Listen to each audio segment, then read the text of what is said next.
ఇక్కడ మన రాష్ట్రంలో కూడా మన చంద్రబాబు నాయుడు గారు ఈయన కూడా 500 కంప్రెస్డ్ బయోగ్యాస్ ప్లాంట్లు ఏర్పాటు చేయటానికి రిలయన్స్ సంస్థతో 5 లక్షల ఎకరాలు ఇస్తామని చెప్పి మెమరాండమ్ ఆఫ్ అండర్స్టాండింగ్ రాయటం జరిగిందని మీ అందరికీ కూడా తెలియజేస్తూ ఉన్నాను.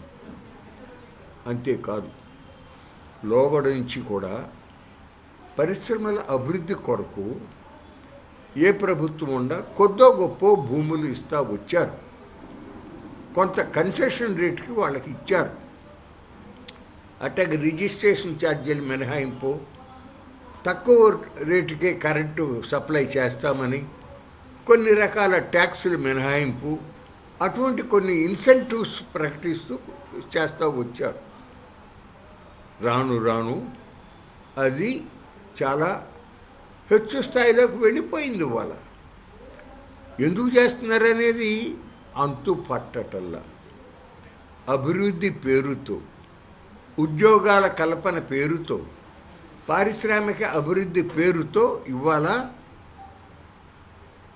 భారత రాజ్యాంగంలో ఉన్నటువంటి అంశాలని విస్మరిస్తూ పక్కన పెట్టేసేసి,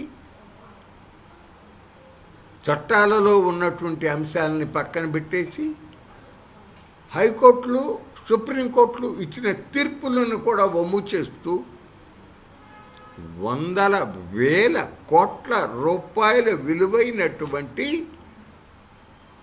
భూములను, ప్రభుత్వ ఆస్తులను, అంటే ప్రజల సంపదను మళ్ళీ వీళ్ళు కూడా పెద్ద పెద్ద కార్పొరేట్ సంస్థలకి కట్టబెడతా ఉన్నటువంటి పరిస్థితి జరుగుతూ